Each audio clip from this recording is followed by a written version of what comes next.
नमस्कार, मैं शैला हिंदी अध्ययन विभाग से CNC PU कॉलेज चित्रदुर्गा। हम पिछली क्लास में बड़ी घर की बेटी लेखक प्रेमचंद इनके बारे में पढ़े थे। इसके साथ साथ पात्र परिचय बेनी माधव सिंह, श्रीखंड, लाल बिहारी सिंह, भूप सिंह और प्रमुख पात्र है आनंदी, इनके बारे में कुछ विषय प्राप्त किए थे। इसके साथ साथ आज हम अगले पाठ पढ़ेंगे।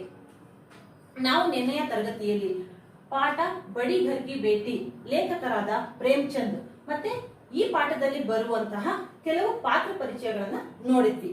ಮತ್ತೆ ಪ್ರಮುಖವಾದ ಪಾತ್ರ ಈ ಪಾಠದಲ್ಲಿ ಆನಂದಿಯ ಸುತ್ತಾನೆ ಈ ಕತೆ ಹೆಣೆಯಲಾಗಿದೆ। अब हम आगे की पाठ पढ़ेंगे। एक दिन दोपहर के समय लाल बिहारी सिंह दो चिड़िया लाए हुए आए और बावजे से बोले। ಒಂದು ದಿನ ಮಧ್ಯಾಹ್ನದ ಸಮಯದಲ್ಲಿ ಲಾಲ್ ಬಿಹಾರಿ ಸಿಂಹ ಯಾರು आनंदिय देवर या मैदुना आनंदी के देवर लाल बिहारी सिंह ने क्या किया, दो चिड़िया लेकर आए और अपने भावजे का मतलब भाभी से कहा या बोले, जल्दी से पका दो, मुझे भूख लगी है। आनंदी भी भोजन बनाकर उसकी राह देख रही थी। ಬಂದುಬಿಟ್ಟು ತನ್ನ ಅತ್ತಿಗೆಗೆ ಏನ್ ಹೇಳಿದ್ರು, ಬೇಗ ಈ ಪಕ್ಷಿಯನ್ನ ತಗೊಂಡ್ಬಂದಿದ್ದೀನಿ, ಅಡಿಗೆಯನ್ನ ಮಾಡಿ ನನಗೆ ಕೊಡಿ, ತುಂಬಾ ಹೊಟ್ಟೆ ಹಸುವಾಗಿದೆ ಅಂತ ಹೇಳಿದ್ರು। ಅದೇ ಪ್ರಕಾರ ಆನಂದಿ ಬೇಗ ಬೇಗ ಅಡಿಗೆಯನ್ನು ಮಾಡಿದ್ಲು। लाल बिहारी सिंह ने दो चिड़ियों को लाकर कहा आनंदी से या अपने भाभी से कहा, जल्दी से इसको पका दो, मुझे बहुत भूख लगी है। ये सुनकर आनंदी ने जल्दी से अवसर से भोजन बना दिया। बनाकर लाल बिहारी का राह देखने लगी। अब वह नया व्यंजन बनाने बैठी। उसने बहुत वक्त होने पर भी लाल बिहारी नहीं आए, इसलिए आनंदी क्या किया, दूसरा भोजन करने के लिए तैयार कर रही थी।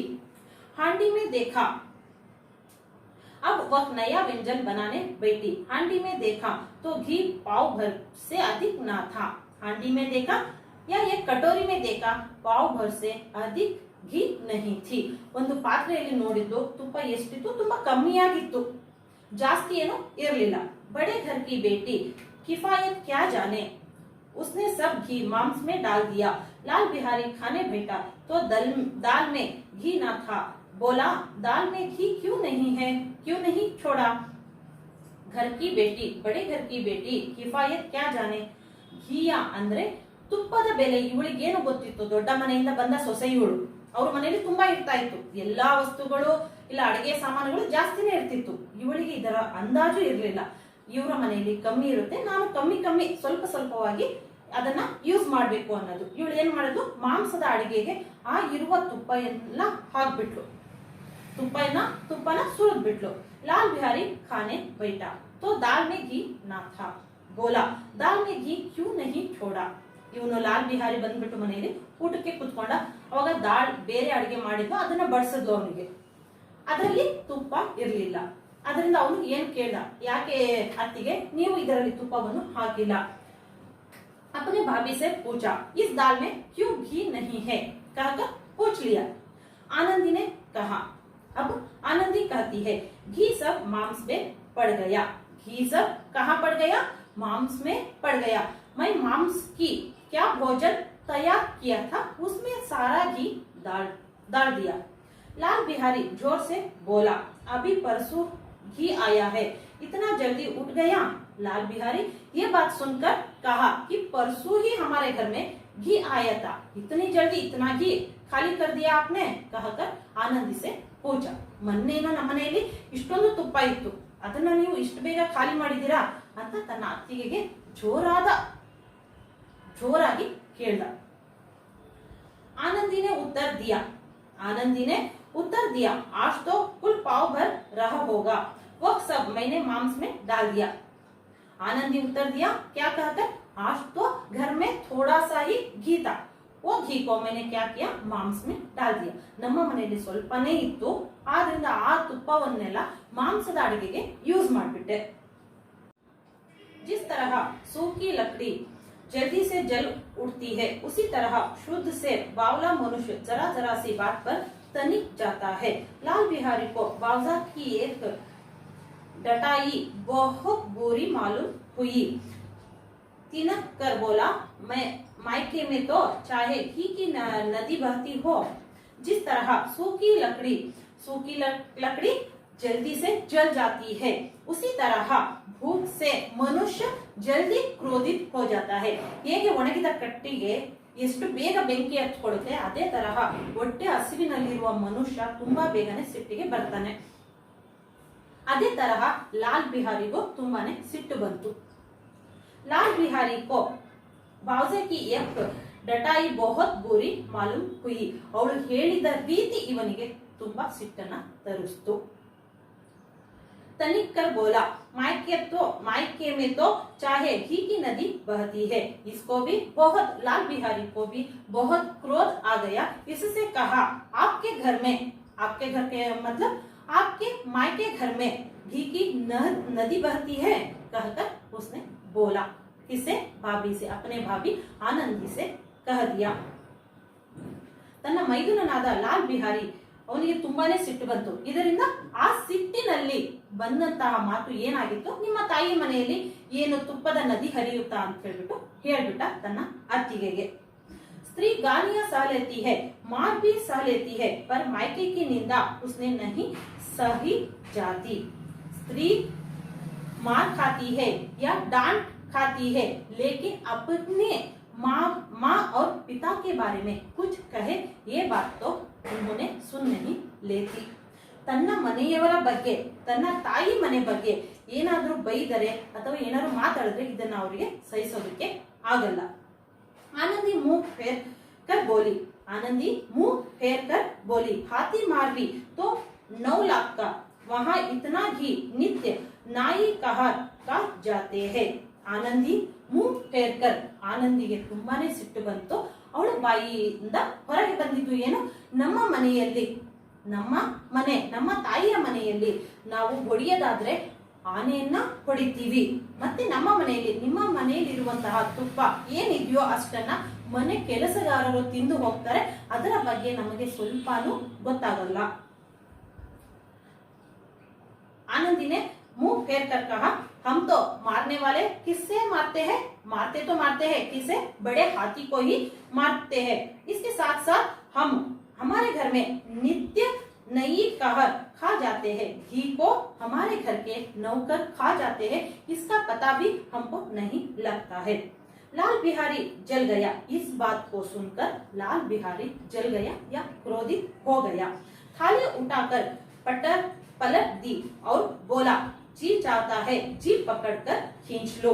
लाल बिहारी को बहुत ये बात सुनकर बहुत क्रोध आया और उसने अपने थाली को पटक कर कहा कि मेरा जी चाहता है कि आपका जीभ खींचकर फेंक दूं। आनंदी को भी क्रोध आ गया, मुंह लाल हो गया, बोली, वह होते तो आज इसका मजा चखाते। आनंदी को भी इस बात को सुनकर क्रोध आ गया और कहा, मुंह लाल कर, इसका मतलब बहुत क्रोधित होकर उसने, आनंदी ने कहा, उन्होंने होते तो, मेरा पति श्रीकंठ होते तो इस बात का अंदाजा नहीं होता था आपको। ಇದೆಲ್ಲ ಆಯ್ತು। ಲಾಲ್ ಬಿಹಾರಿಗೆ ತುಂಬಾನೇ ಸಿಟ್ಟು ಬಂತು। ಇದರ ಜೊತೆಯಲ್ಲಿ ತನ್ನ ಊಟದ ತಟ್ಟೆಯನ್ನ ತಗೊಂಡು ಬಿಸಾಕದ, ಮತ್ತೆ ಹೇಳ್ದ, ನಿಮ್ಮ ನಾಲಿಗೆಯನ್ನ ಎಳೆದು ಬಿಸಾಕ್ತಿದ್ದೆ। ಈ ಮಾತನ್ನ ಕೇಳಿಸ್ಕೊಂಡ ಆನಂದಿಗೆ ತುಂಬಾ ಸಿಟ್ಟು ಬಂತು। ಅದರ ಜೊತೆಗೆ ಅವಳು ಹೇಳಿದ್ದು, ನನ್ನ ಪತಿಯಾದ ಶ್ರೀಕಂಠ ಮನೆಯಲ್ಲಿದ್ದಿದ್ರೆ ಇದರ ವಿಷಯನೇ ಬೇರೆ ಇರ್ತಾ ಇತ್ತು ಅಂತ ಅವಳು ಹೇಳಿದ್ರು। अब अप्पड़ उजड़ ठाकुर से ना रह गया। उसकी स्त्री एक साधारण जमींदार की बेटी थी। जब जी चाहता उस पर हाथ साफ कर लिया करता था। कड़वा उठाकर आनंदी की ओर जोर से फेंकी और बोला, जिसके गुमान पर भूली हुई हो उसे भी देखूंगा और तुम्हें भी। अब अप्पड़ उजड़ ठाकुर, ये कौन था? लाल बिहारी अनपढ़ था। इसके साथ साथ अपनी स्त्री का मतलब अपनी पत्नी को कभी बार हाथ साफ कर दिया था या थप्पड़ मारता था।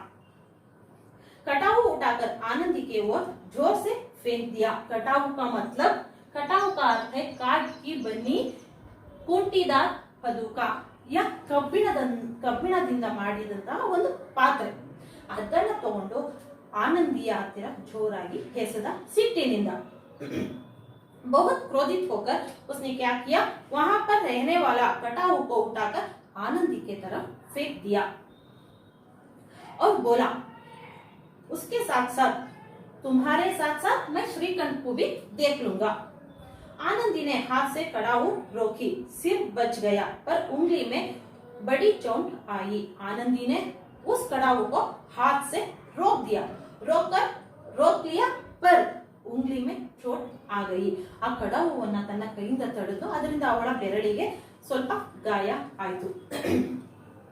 क्रोध के मारे हवा से हिलते पत्ती की भांति कांपती हुई अपने कमरे में आकर खड़ी हो गई। क्रोध के मारे ತುಂಬಾ ಸಿಟ್ಟಿನಿಂದ ನಡುಗುತ್ತಾ ತನ್ನ ರೂಮಿನಲ್ಲಿ ಹೋಗಿ ಕೂತ್ಕೊಂಡ್ಬಿಟ್ಲು। ತುಂಬಾ ಸಿಟ್ಟು ಬಂತು, ಅದನ್ನ ತಡೆಯೋದಕ್ಕೆ ಆಗಲಿಲ್ಲ, ತನ್ನ ಕೋಣೆಯಾದ ಇಲ್ಲ ರೂಮಿನಲ್ಲಿ ಹೋಗಿ ತನ್ನ ಪಾಡಿಗೆ ಸುಮ್ಮನೆ ಕೂತ್ಕೊಂಡ್ಬಿಟ್ಲು। स्त्री का बल और साहस मान और मर्यादा पति तक होता है। अपनी मान मर्यादा सब कहाँ तक होता है, अपने पति तक होता है। उसे अपने पति के ही बल और पुरुषार्थ का घमंड होता है। उसे आनंदी या सारी लड़कियों को किसका घमंड होता है, अपनी पति का ही घमंड होता है। आनंदी खून का घूंट पीकर रह गई। आनंदी खून का घूंट का मतलब क्रोध को दबाकर बैठ गई। ये एक मुहावरा है, खून का घूंट। ಇವಳಿಗೆ ತುಂಬಾನೇ ಸಿಟ್ಟು ಬಂತು। ಆ ಸಿಟ್ಟನ್ನ ಯಾರ ಮೇಲೆ ಆ ಮನೆಯಲ್ಲಿ ಹೇಳೋದಕ್ಕೆ ಆಗೋದಿಲ್ಲ। ಅದ್ರ ಜೊತೆಗೆ ಅವರ ಮನೆಯಲ್ಲಿ ತಂದೆ ತಾಯಿ ಇದ್ರ ಏನು ಇರಲಿಲ್ಲ, ಯಾರು ಇರಲಿಲ್ಲ। ಅದರಿಂದ ಅವಳು ಸಿಟ್ಟು ಬಂತು, ತನ್ನ ರೂಮಿನಲ್ಲಿ ಹೋಗಿ ಆ ಸಿಟ್ಟಿನಿಂದಲೇ ಕೂತ್ಕೊಂಡ್ಳು। श्रीकंठ सिंह शनिवार को घर आया करते थे। बृहस्पति को यह घटना हुई थी। श्रीकंठ सिंह ಏನವರು ಯಾವಾಗಾದರೂ ವೀಕ್ಲಿ ಸಾಟರ್ಡೆ ಸಂಡೇ ಮಾತ್ರ ಅವರು ತಮ್ಮ ಊರಿಗೆ ಬರ್ತಾ ಇದ್ರು, ಸಾಟರ್ಡೆ ಸಂಡೇ ಬರ್ತಾ ಇದ್ರು। ಈ ಘಟನೆ ಆದಿತ್ತು ಯಾವಾಗ, ಗುರುವಾರ ಇವರ ಮನೆಯಲ್ಲಿ ಈ ಘಟನೆ ನಡೆದಿತ್ತು। 2 दिन तक आनंदी उप भवन में रही। 2 ದಿನ ಗುರುವಾರ ಈ ಘಟನೆ ನಡೆದಿದೆ, ತನ್ನ ಪತಿಯಾದ ಶ್ರೀಕಂಠ ಶನಿವಾರ ಊರಿಗೆ ಬರ್ತಾ ಇದ್ದಾರೆ। ಆ 2 ದಿನ ಇವಳಿಗೆ ತುಂಬಾನೇ ಕಷ್ಟ ಆಯ್ತು। ಆ ಕಷ್ಟದಲ್ಲಿಯೇ ಆ ಕಷ್ಟವನ್ನ ಸಹಿಸಿಕೊಂಡು ತನ್ನ ರೂಮಿನಲ್ಲಿ ಕೂತ್ಕೊಂಡಿದ್ದು, ಯಾರ ಹತ್ರ ಹೇಳೋದಕ್ಕೂ ಆಗಲ್ಲ, ಬಿಡೋದಕ್ಕೂ ಆಗಲ್ಲ। ಆ ಪರಿಸ್ಥಿತಿಯಲ್ಲಿ ತನ್ನ ರೂಮಿನಲ್ಲಿಯೇ ಅವಳು ಕೂತ್ಕೊಂಡಿದ್ದು। अंत में शनिवार को वह नियमानुकूल संधि समय घर आए और बाहर बैठकर कुछ इधर उधर के बातें, कुछ देश काल संबंधी समाचार तथा कुछ नए मुकदमों आदि की चर्चा करने लगे। ನಿಯಮಾನುಸಾರ ಅವನು ಸಾಟರ್ಡೆ ಸಂಡೇ ಮನೆಗೆ ಬರ್ತಿದ್ದ। ಸಾಟರ್ಡೆ ಸಾಯಂಕಾಲದ ಸಮಯದಲ್ಲಿ, ಶನಿವಾರ ಸಂಜೆ ಅವನು ಅದೇ ನಿಯಮಾನುಸಾರ ಮನೆಗೂ ಬಂದ ಸೀದಾ ಒಳಗಡೆ ಬರ್ಲಿಲ್ಲ। ಅವನೇನ್ ಮಾಡ್ದ, ಹೊರಗಡೆನೆ ಕಟ್ಟೆಯ ಮೇಲೆ ಯಾ ಜಗಲಿಯ ಮೇಲೆ ಕೂತ್ಕೊಂಡ। संधि समय पर आए और बाहर बैठकर कुछ इधर उधर के बातें, कुछ देश काल संबंधी ಅವರ ಇವರ ವಿಷಯಗಳು, ಅದರ ಜೊತೆ ಸಮಾಜದಲ್ಲಿ ಏನೆಲ್ಲ ನಡೀತಾ ಇದೆ ಅನ್ನೋ ವಿಷಯಗಳನ್ನ ಮಾತಾಡೋದಕ್ಕೆ ಸ್ಟಾರ್ಟ್ ಮಾಡಿದ್ರು। ಮತ್ತೆ ಆ ಊರಿನಲ್ಲಿ ಏನು ನಡೀತಿದೆ ಅನ್ನುವ ಬಗ್ಗೆನಲ್ಲಿ ಇವರು ಚರ್ಚೆಗಳನ್ನ ಮಾಡೋದಕ್ಕೆ ಸ್ಟಾರ್ಟ್ ಮಾಡಿದ್ರು। आदि की चर्चा करने लगे। यह वार्तालाप 10 बजे रात तक होता रहा। ಈ ಎಲ್ಲ ಮಾತುಕತೆಗಳು ರಾತ್ರಿ 10 ಗಂಟೆಯ ತನಕ ನಡೀತಾನೆ ಇತ್ತು। ಆದ್ರೆ ಇವಳು ಆನಂದಿ ತನ್ನ ಕೋಣೆಯಲ್ಲಿ ಏನ್ ಸಿಟ್ಟಿನಿಂದ ಕೂತಿದ್ಲೋ ಅವನ ದಾರಿಯನ್ನೇ ನೋಡ್ತಾ ಅಲ್ಲೇ ಸುಮ್ಮನೆ ಕೂತಿದ್ಲು। गांव के भद्र पुरुषों को इन बातों में ऐसा आनंद मिलता था कि खाने पीने की भी सुधि न रहती थी। श्रीखंड को पिंडा छुड़ाना मुश्किल हो जाता है। गांव के सारे पुरुषों को आ ಊರಿನ ಪಂಚಾಯಿತಿಯ ಮುಖಂಡರಿಗೆ ತಮ್ಮ ಊಟದ ಬಗ್ಗೆನೂ ಸ್ವಲ್ಪನೂ ಚಿಂತೆ ಇರ್ತಿರ್ಲಿಲ್ಲ। ಆ ತರಹ ಬೇರೆದೇ ವಿಷಯಗಳನ್ನ ಕೇಳೋದ್ರಲ್ಲಿ ಅವರಿಗೆ ಮಜಾ ಸಿಗ್ತಾ ಇತ್ತು। सारे विषय सुनने में ही बातचीत करने में उनको मजा आता था। इसके साथ साथ खाने पीने की सुधि भी इनके मन में नहीं आता था। श्रीखंड को पिंडा छुड़ाना मुश्किल हो जाता है। इनकी पीछा छुड़ाना बहुत मुश्किल। किसको मुश्किल हुआ, श्रीखंड को बहुत मुश्किल हो गया। ये 2-3 घंटे आनंदी ने बड़े कष्ट से काटा। ये 2-3 घंटे आनंदी ने बड़े कष्ट से ಸಹ इसका मतलब ಅವಳಿಗೆ ತುಂಬಾ ಈ 2 ಗಂಟೆ ಅಥವಾ 3 ಗಂಟೆ ಕಳೆಯೋದು ಅವಳಿಗೆ ತುಂಬಾನೇ ಕಷ್ಟ ಆಯಿತು। किसी तरह भोजन का समय आया। किसी तरह भोजन का समय आया। पंचायत उठी। किसी तरह 10 बजे हो गए। इसके साथ साथ वहां पर बैठने वाले सारे लोग या पंचायत के लोग अपने अपने घर को चले जाते हैं। एकांत हुआ तो लाल बिहारी ने कहा, भैया आप जरा भाभी को समझा दीजिए कि मुंह संभाल कर बातचीत किए करे, नहीं तो एक दिन अनर्थ हो जाएगा। ಆ ಪಂಚಾಯಿತಿಯ ಮುಖಂಡರು ಎಲ್ಲ ತಮ್ಮ ತಮ್ಮ ಮನೆಗೆ ಹೋದ್ರು। ಅದಾದ ತಕ್ಷಣ ಅವನು ಶ್ರೀಕಂಠನು ಮನೆಯ ಒಳಗಡೆ ಬರ್ತಾರೆ।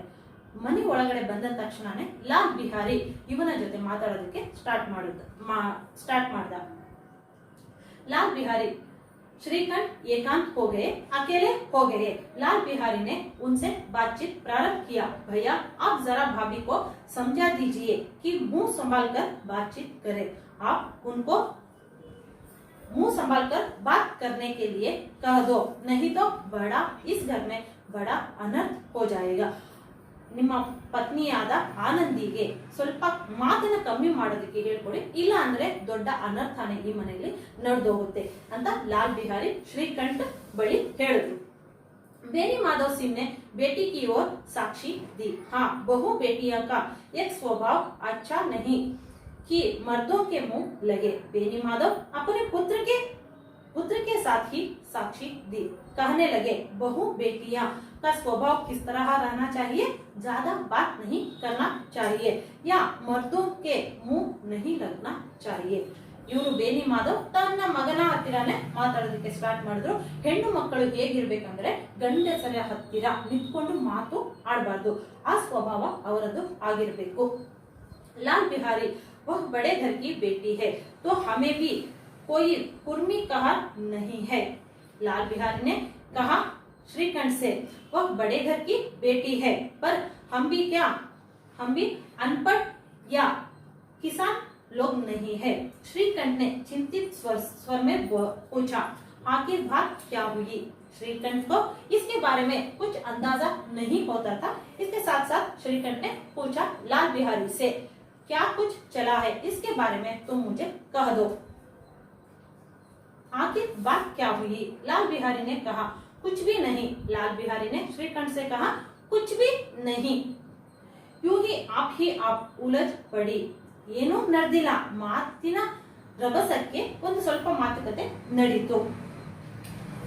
मायके के सामने हम लोगों को कुछ समझती ही नहीं। श्रीकंठ खा पीकर आनंदी के पास गए। वह भारी बैठी थी। श्रीकंठ ने खा पीकर आनंदी के पास गए। आनंदी को देखा, उसने भारी बैठी थी, इसका मतलब बहुत क्रोधित होकर बैठी थी। यह हजरत भी कुछ तीखा था। वहाँ का माहौल किस तरह था? बहुत तीखा हुआ था। आनंदी ने पूछा, चित्त तो प्रसन्न है? आनंदी ने श्रीकंठ से पूछा, आपका मन किस तरह है? श्रीकंठ बोले, बहुत प्रसन्न है, पर तुमने आजकल घर में एक क्या उपद्रव मचा रखा है? आजकल तुमने घर पर क्या कुछ कर दिया है? ಆನಂದಿ ಅವಳು ತುಂಬಾ ಕ್ರೋಧಿತಳಾಗಿ ತನ್ನ ರೂಮಿನಲ್ಲಿ ಕೂತಿದ್ದು, ಶ್ರೀಕಂಠ ಊಟದ ನಂತರ ರೂಮಿಗೆ ಬಂದಾಗ ನೋಡ್ದ, ಇವಳ ಕ್ರೋಧಿತ ಮುಖವನ್ನ ನೋಡ್ಬಿಟ್ಟು ಕೇಳ್ದ, ಏನು ಈ ನಡುವೆ ಈ ಮನೆಯಲ್ಲಿ ಏನೇನೋ ನಡೀತಿದೆಯಲ್ಲ, ಇದ್ರ ಬಗ್ಗೆ ನನಗೇನು ಗೊತ್ತೇ ಆಗ್ತಿಲ್ಲ ಅಂತ ಕೇಳ್ದ। आनंदी के त्वरियों पर बल पड़ गई। आनंदी बहुत क्रोध के दृष्टि से श्रीकंठ के तरफ देखी। जुझलाहट के मारे बदन में ज्वाला सी दहक उठी। बोली, जिसने तुमसे यह आग लगाई है उसे पाओ, मुंह झुलस दो। ನಿಮ್ಮ ಹತ್ತಿರ ಏನ್ ಲಾಲ್ ಬಿಹಾರಿ ಈ ವಿಷಯವನ್ನು ಹೇಳಿದಾನೋ ಅವನಿಂದ ನಾನು ಅವನ ಮುಖವನ್ನ ಇಲ್ಲ ಅವನ ನಾಲಿಗೆಯನ್ನ ಕೀಳ್ಕೋಬೇಕು ಅನ್ನಷ್ಟು ಸಿಟ್ಟು ಬಂದಿತ್ತು। ಆದ್ರೆ ನಾನು ಏನು ಮಾಡಲಿಲ್ಲ, ಸೈಲೆಂಟ್ ಆಗಿ ನನ್ನ ರೂಮಿನಲ್ಲಿ ಹೋಗಿ ಕೂತ್ಕೊಂಡೆ। श्रीकंठ, इतनी गरम क्यों होती हो?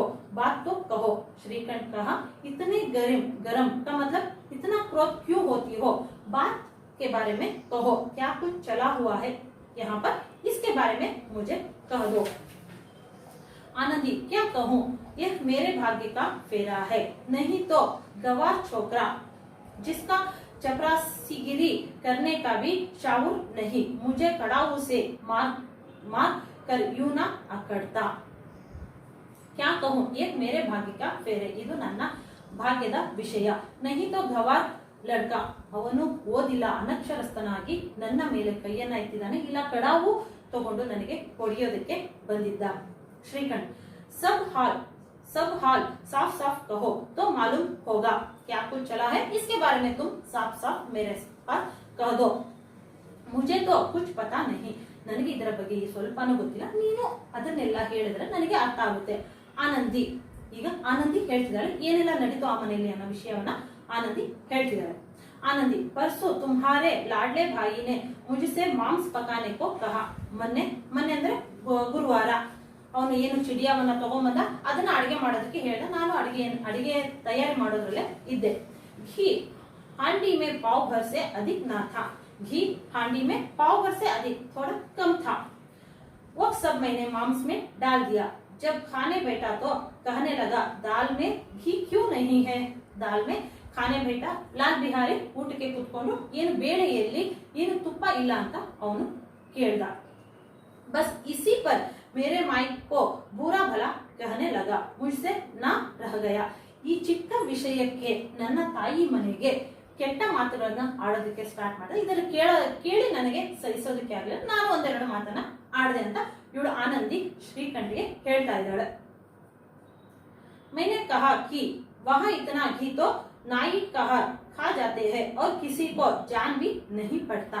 ನಾನು ಹೇಳಿದೆ, ನಮ್ಮ ಮನೆಯಲ್ಲಿ ನಿಮ್ಮ ಮನೆಯಲ್ಲಿ ಎಷ್ಟು ಇರುತ್ತೋ ತುಪ್ಪ ಅಷ್ಟು ನಮ್ಮ ಮನೆಯ ಕೆಲಸಗಾರರು ತಿಂದು ಹೋಗ್ತಾರೆ, ಇದರ ಬಗ್ಗೆ ನಮಗೆ ಸ್ವಲ್ಪನೂ ತಿಳಿಯೋದಿಲ್ಲ ಅಂತ ಅವಳು ಹೇಳಿದ್ರು. बस इतनी सी बात पर इस अन्यायी ने मुझ पर कड़ाऊ फेंक मारी. ಇಷ್ಟು ಚಿಕ್ಕ ವಿಷಯಕ್ಕೆ ಅವನು ಏನ್ ಮಾಡ್ದ, ಕಡಾಯಿನ ತಗೊಂಡು ನನ್ನ ಮೇಲೆ ಎಸೆದ.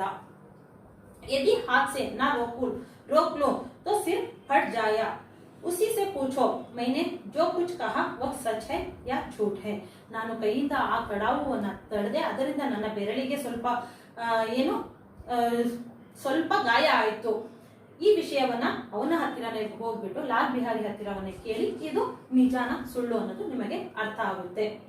श्रीकंठ की आंखें लाल हो गई. श्रीकंठ की आंखें लाल होना मतलब उसको भी क्रोध आ गया. ये बात सुनकर श्रीकंठ का भी आंख लाल हो गया या क्रोधित हो गया. बोले, यहाँ तक हो गया इस छोकरे का एक साहस. ಇಲ್ಲಿವರೆಗೂ ಈ ಹುಡುಗ ಮುಂದುವರೆದಾನ ಅಂತ ಕೇಳಿದ್ರು. छोकरे का मतलब लाल बिहारी सिंह. आनंदी स्त्रियों के स्वभाव अनुसार रोने लगी. आनंदी स्त्रियों के स्वभाव अनुसार रोने लगी क्योंकि आंसू उनकी पलकों पर रहते हैं. ಸ್ತ್ರೀಯರ ಸ್ವಭಾವ ಅನುಸಾರ ಏನಿರುತ್ತೆ ಅಳೋದು ಸ್ಟಾರ್ಟ್ ಮಾಡಿದ್ರು ಇವಳು. ಶ್ರೀಕಂಠ ಅದನ್ನ ನೋಡ್ತಾ ನಿಂತಿದ್ದಾನೆ. श्रीकंठ बड़े धैर्यवान और शांत पुरुष थे. श्रीकंठ कैसे थे, धैर्यवान, इसके साथ साथ बहुत शांत रूप वाले थे. उन्हें कदाचित ही कभी क्रोध आता था. स्त्रियों के आंसू पुरुष की क्रोधाग्नि भड़कने के तेल का काम देते हैं. ಅವನಿಗೆ ಯಾವಾಗಲಾದ್ರೂ ತುಂಬಾ ಕಮ್ಮಿ ಸಿಟ್ಟು ಬರ್ತಾ ಇತ್ತು, ಯಾವಾಗಲಾದ್ರೂ ಒಂದ್ಸರಿ ಬರ್ತಾ ಇತ್ತು. ಏನಕ್ಕೆ ಅಂದ್ರೆ ಮಹಿಳೆಯರ ಮೇಲೆ ದೌರ್ಜನ್ಯ ನಡೆದ್ರೆ ಆ ಕಾರಣಕ್ಕೆ ಮಾತ್ರ ಕೋಪ ಬರ್ತಿತ್ತು. ಆ ಕಾರಣ ಏನಾಯ್ತು, ಅದು ತನ್ನ ಮನೆಯಲ್ಲೇ ನಡೀತಾ ಇದೆ ಅನ್ನೋದಕ್ಕೆ ತುಂಬಾನೇ ಸಿಟ್ಟು ಬಂತು. ಇದರ ಜೊತೆ ಮಹಿಳೆಯರ ಕಣ್ಣೀರು ಏನ್ ಮಾಡುತ್ತೆ, ಪುರುಷರಿಗೆ ಎಣ್ಣೆ ಹಾಕುವಂತಹ ಕೆಲಸ ಮಾಡುತ್ತೆ. ಎಣ್ಣೆ ಹಾಕೋದಂದ್ರೆ ಏನು ಉರಿತಾ ಇರೋ ಬೆಂಕಿಗೆ ಎಣ್ಣೆ ಹಾಕೋದ್ರಿಂದ ಹೇಗೆ ಬೆಂಕಿ ಜೋರಾಗಿ ಉರಿಯುತ್ತೋ ಅದೇ ತರ ಅವಳ ಕಣ್ಣೀರು ನೋಡಿದ ತಕ್ಷಣ ಇವನಿಗೆ ಇನ್ನ ಜಾಸ್ತಿ ಸಿಟ್ಟು ಬರೋದಕ್ಕೆ ಸ್ಟಾರ್ಟ್ ಆಯ್ತು. रात भर करावटे बदलते रहे. ये सब रात को चला हुआ था. ये घटना आनंदी के कमरे में रात को चल गया था. ಈ ಎಲ್ಲ ಘಟನೆ ರಾತ್ರಿಯ ವೇಳೆ ಆನಂದಿಯ ರೂಮಿನಲ್ಲಿ ನಡೆಯಿತು. ಇದರಿಂದ ಇಬ್ಬರಿಗೂ ನಿದ್ದೆ ಸರಿಯಾಗಿ ಹತ್ತಲಿಲ್ಲ. उत्ग्रता के कारण पलक तक नहीं झपकी. प्रातः काल अपने बाप के पास जाकर बोले, दादा अब इस घर में मेरा निबाह न होगा. ಬೆಳಗ್ಗೆ ಎದ್ದ ತಕ್ಷಣ ಶ್ರೀಕಂಠ ಹೋಗ್ಬಿಟ್ಟು ತನ್ನ ತಂದೆಯ ಹತ್ತಿರ ಹೇಳ್ದ, ಇನ್ನ ಮೇಲೆ ಈ ಮನೆಯಲ್ಲಿ ನನ್ನ ನಿರ್ವಹಣೆ ತುಂಬಾ ಕಷ್ಟ. इस तरह की विद्रोहपूर्ण बातें कहने पर श्रीकंठ ने कितनी ही बार अपने कई मित्रों को आड़े हाथ लिए थे, परंतु दुर्भाग्य आज उन्हें स्वयं वे ही बातें अपने मुंह से कहनी पड़ी। दूसरों के उपदेश देने की कितना सहज है।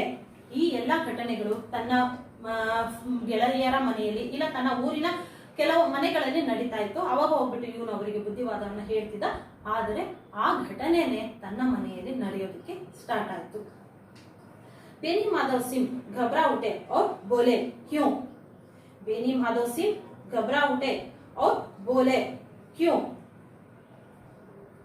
श्रीकंठ, इसलिए कि मुझे भी अपनी मान प्रतिष्ठा का कुछ विचार है. बेनी माधव